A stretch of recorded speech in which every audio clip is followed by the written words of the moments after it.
Well, I'm so happy to have you on our Chroniconvo today. For everybody who's watching who doesn't already know Sneha, she is the founder of the Health Advocacy Summit. And I really wanted to have you on today because I think the work that you're doing is so important, it's so valuable. I think more people need to know about it. And so I wanted to make sure that we shined a light on what you're up to. And I would love for you to start just by telling a little bit about why you got into the work that you're doing, and then we can sort of understand a lot about, what you're working on actually. Yeah, definitely. So I am just a little bit of background about myself. So I'm 22 as of yesterday, which I always like to share that my birthday falls on World Inflammatory Yes, Bowel Disease happy Day. birthday. Thank you. Yeah, thank you so much. And I have ulcerative colitis, so it's kind of a coincidence because like May 19th is such a random day. But Mhm. but so I was diagnosed with ulcerative colitis when I was 6 years old. So for those of you who don't know what ulcerative colitis Yeah. is, it's a chronic inflammatory bowel disease, kind of similar to Crohn's disease. Most people have heard Crohn's, but not colitis, but they're similar in a lot of ways. And so I had a pretty severe form. So throughout, elementary school, I was on a lot of steroids. So I had the chipmunk face quite a bit. So, and I had to have like a lot of Pediasure and different sorts of things to keep myself as healthy as possible. Yeah. But it wasn't until middle school when I had the biggest flare up of my 12 years or something like that. And so um, I started partial schooling then, and I also um, I kind of lost a lot of my social life. So I was in plays and I was in theater before, but then all of that, of course, stopped because you can't be in the middle of a play and have to use the restroom all of a sudden. Yeah. And so I was on all the PICC lines. I had all the skin nodules that come along with colitis. And then my freshman year of high school, I had the colectomy surgery, which is the removal of the entire large intestine. In my freshman year of high school, I was very sick. So I was about 60-ish, a little under 60 pounds, which was a little rough, looking like I was probably 12 when all my peers were kind of developing normally and everything like that. Yeah. So that was kind of tough. But as I had my first surgery and follow-up surgeries, I started getting a lot better because my colon was what was causing a lot of, symptoms and everything like that. And so I emerged so my sophomore year of high school, I got a lot better. And I realized that there were so many challenges of being a young adult and an adolescent with a chronic illness. So Yeah. there's a lot of support well, not a lot, but there's quite a bit of support for pediatric patients and some for adult patients, but this in between has totally been forgotten, which is very interesting. And so I realized that there were a lot of vocational, educational, psychosocial, just so many different challenges that hadn't been addressed. And so that's kind of how Health Advocacy Summit formed eventually. Yeah. Yeah, that's so powerful. And I really, even though there's a big age difference between us, I really resonate so much with what you talk about, especially with being in middle school and, high school. And yeah, I'm really just taking all of that in because I got psoriasis when I was 10 and it changed everything, even just what you were talking about with like being active and having roles in the plays and all of these different things. I remember being like really loving soccer. And I'm like the least athletic person, but a lot of it is because I had to stop everything when I got sick. And, what did that sort of do to you? Like, how did you cope with that mentally? Yeah, so, to be honest with you, I think the 5 years that I was really sick, I was so sick in a way, I don't know if that's the right way to put it, that I didn't even think about like what I couldn't do. I think it was when I came out of that 5 years that it really hit me that there were so many things that I would have to catch up on. Like my bones were super weak from being on steroids basically my whole life, Yeah. and kind of growing up with that. So I think it hit me right after.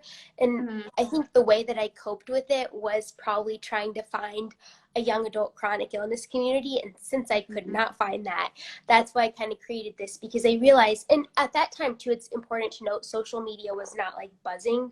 So Right. it's not like you could, just find stories online super easily. Mm-hmm. And I realized that there was a huge gap in in-person connection too. So it's really great to be able to connect with people online, especially now, of course. But Yeah. there's just so much that you can get from these in-person conversations. And so I really sought that. And actually, my late best friend, his name was Corey Lane, he passed away with Crohn's disease and osteosarcoma. We created a newsletter, which is now actually the Crohn's and Colitis Young Adults Network. And so we created this newsletter in the state of Indiana to try to connect people with inflammatory bowel diseases, particularly teens and people in their early 20s with inflammatory bowel diseases. And Yeah. so that was kind of the first way that I started coping, was to find other people that had gone through something like this. And especially the community that I lived in is very like athletic based. So everything is based on football, all these types of sports. So that was also hard because that took a lot of my identity away as well. So Yeah, I totally get that. And I mean, that's part of what I was resonating with so much, because as a kid, you just want to fit in somewhere, wherever it is, wherever that slice of normalcy, that group or that club or whatever, it's so, so valuable. And I do think that we don't even realize it until much later, as you're saying. And so when you were starting, well, first of all, there's a lot of comments, which I love. Everyone's in love with you and just saying how wonderful and just wonderful in every way that you are. And then we actually got a question from someone that said, what do you think the doctors in peds could do to prepare patients into adulthood? I don't know if you feel like you have an answer for that, but have you ever thought about that?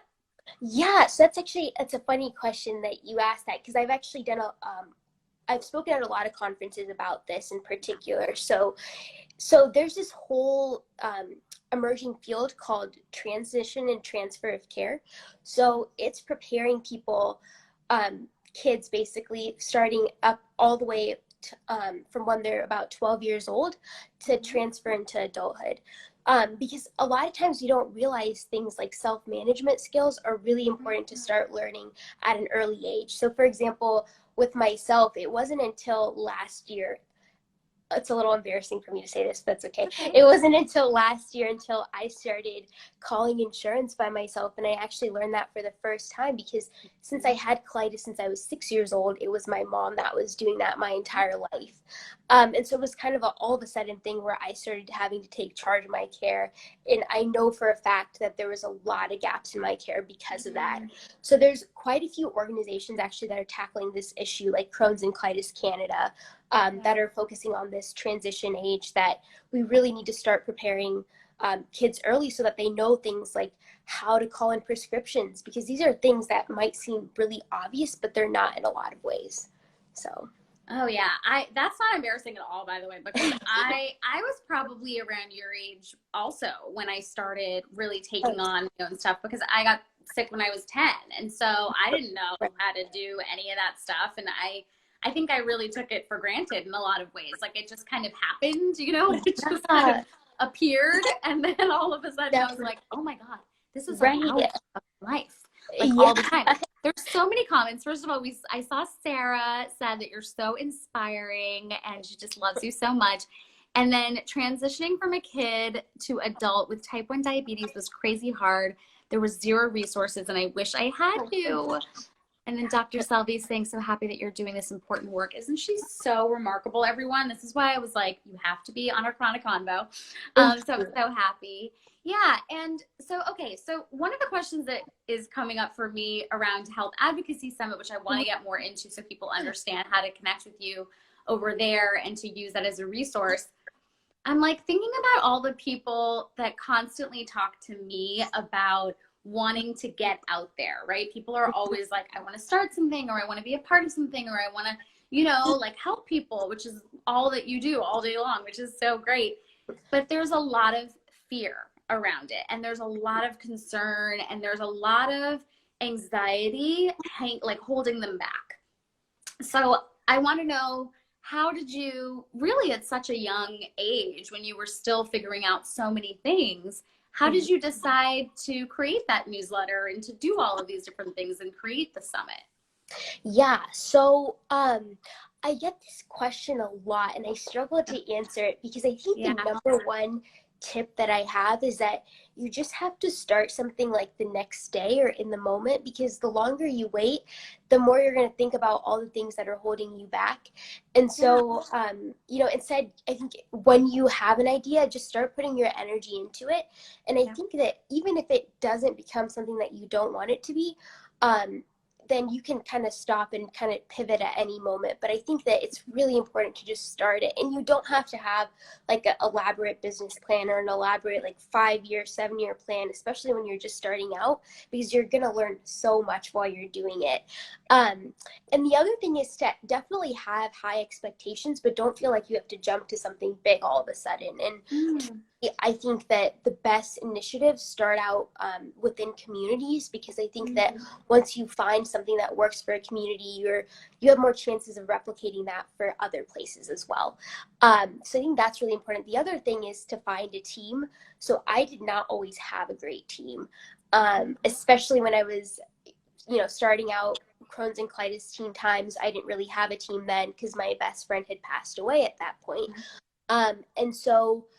And even with Health Advocacy Summit, the first 2 years, I had people come in and out, and it was like a lot of students. And then I found Sydney, who hopefully is watching, but Sydney is our operations director now, and she's been such a great support system. She's great at graphic design. She complements a lot of what I'm not necessarily good at as well. So I think those are the two really important things. Yeah. Well, you answered that question beautifully. So if you ever get asked that question again and you're like, I don't know, Yeah. So so well said. Everyone is saying that you're just amazing. And yeah, I think that's really, really great. I actually think my grandfather, my dad's dad, used to always say, start by starting, which I thought was like the dumbest thing. But then when I had to start things, I was like, oh, I get it. Just start, just go for it. And I think the part that you said also about like the small steps, I was actually just having a conversation with a girlfriend of mine about this today, because she started a project and she was like, only like so and so amount of people checked it out, like it doesn't matter, like how come it's not this huge thing? And I really agree that those small steps, you just have to keep going. You have to put in that work. It's so beautifully said. Right. And the other thing is that, to go off that a little bit too, is like you're gonna have to establish a lot of credibility for yourself, especially if you're not like already in the field. So I mean, I was just like a high school student and a college student doing something that was not really heard of at the time. So it was really hard for me to have to put myself out there, especially because also I do look a little bit younger than what my actual age is. And that was also hard too, trying to like pitch myself and trying to go to conferences and get people to take me seriously. But I think it was such a learning process, and it made me so much more confident in myself in terms of being able to understand what I wanted to do and trying to get other people to get on board as well, because I saw this issue not just within my community but nationally and internationally as well. And I think this field is really starting to kick off now, which is really exciting as well. So. Yeah. And so can you tell people who have not heard of Health Advocacy Summit before today, what is it? Like, how do you show up? What are the programs that you have? How do people, connect with you guys? Yeah, definitely. So I can give you a little bit of a background about it too. So I officially started Health Advocacy Summit as an organization when I was a freshman in college. So we had our first advocacy event in October 2017 in Indianapolis, Indiana.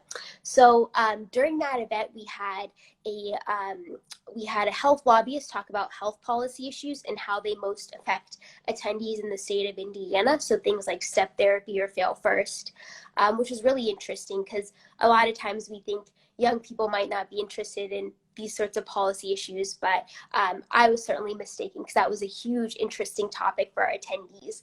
And then we also had oh my gosh, I'm blanking. Oh yeah, a vocational rehabilitation counselor talk about navigating the education system. So things like 504 plans, versus IEPs and all these different Yeah. technicalities of going, through high school and college with the chronic illness. And then the issue of workplace disclosure, which is obviously a buzzing topic within the chronic illness community all the time. Yeah. And then we also had a few psychiatrists lead a mental health session, which was really cool because some of our attendees are from rural places, specifically in Indiana, and mental health was not as addressed. In general, it isn't as addressed in rural communities. So it was really interesting to have that component at our summit as well. And then we also had a testimonial speaker. So this individual had a few different chronic illnesses and was just going into college. And she talked about her experiences applying to college and figuring out the best college for her. So that was the first summit in October 2017. And then we expanded to South Texas, which Ricky, our pilot director from South Texas, might be here. But and then we also expanded to North Carolina. And then in 2019, we expanded to San Francisco. And then in 2020, we were supposed to be in 6 different states. But unfortunately, due to the pandemic, we have had to kind of shift our plans. But so Health Advocacy Summit, the name is a little confusing because we do more than just events. So we also have year-long programs like the Crohn's and Colitis Young Adults Network, which facilitates an international fellowship program, which is a completely different sort of subset of Health Advocacy Summit. So, and now we're kind of shifting to more year-long initiatives as well, in addition to the actual in-person annual events too. That's so, awesome. Yeah. I'm so inspired by you because even just, first of all, I'm saying hello to Dr. Darian, who's on here, and he's giving you like major claps. He's one of our favorites. And yeah, I also agree with the last comment about workplace disclosure, which I would love to touch on as well. But I'm clapping right along with everyone because I remember the first time you and I got on the phone together and I was like, oh my gosh, how are you doing all of these things? And you're doing it with such integrity, which is the thing that really stood out to me about you and your work when we first connected. You just are so committed to having complete integrity with everything that you're doing, which means a lot to me.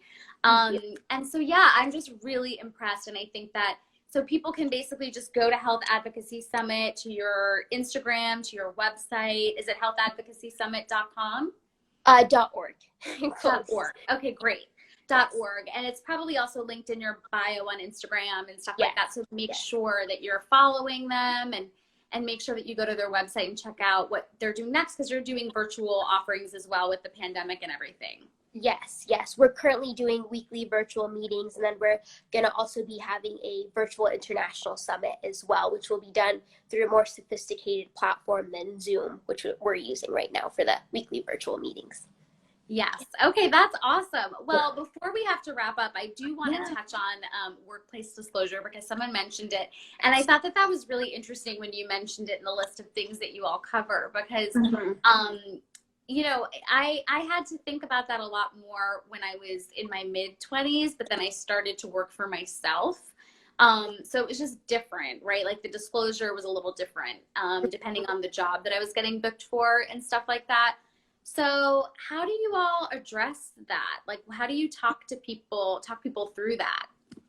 Yeah, so one thing I love to talk about this, but one thing that is important to know is we keep all of our summits very region specific. So what we talk about in Indiana is very different than what we talk about in South Texas or San Francisco for the most part. But workplace disclosure, the way that we've approached it in the past in Indiana specifically is we've had voc rehab counselors kind of talk through a lot of the challenges and who to go to, like the HR person, or if you work in a smaller office or environment, how to approach that situation.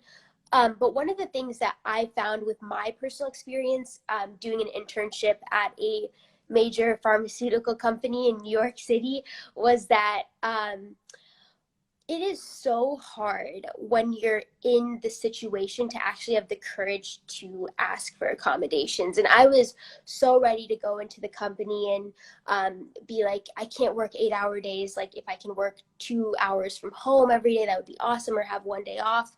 But it was so hard for me to have the courage to actually do that. And I think that's something that we forget, is that someone can be given all the tools and resources to be able to approach a situation, but actually approaching it is very different. And I think we need to have some more conversations about how to ease that anxiety for yourself, because it really does put you at a vulnerable position in the workplace. Oh, yeah. You know, the feelings of people knowing and who knows and who doesn't is really tough.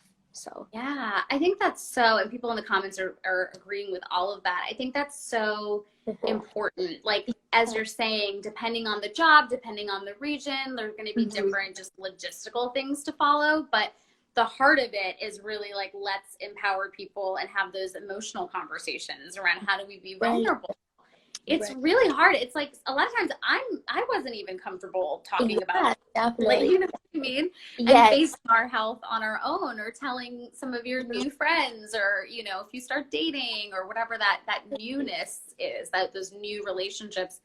And so the thought of having to like go into a workplace where you want to, you know, appear strong and like you got the job and you've got it together and you're smart and capable. And then you have to like share one of the most vulnerable parts about you potentially. Like that's really hard. Right, definitely. And yeah, and that's one of the reasons that we've tried to keep Health Advocacy Summit as peer-led as possible too, is because it's so much easier to hear from someone who's gone through something like that versus like a voc rehab counselor all the time. So we do try to like mix up the sessions, or at least have maybe like a voc rehab counselor in conjunction with a young adult who can walk through the actual experience of it, because like you said, it's very different.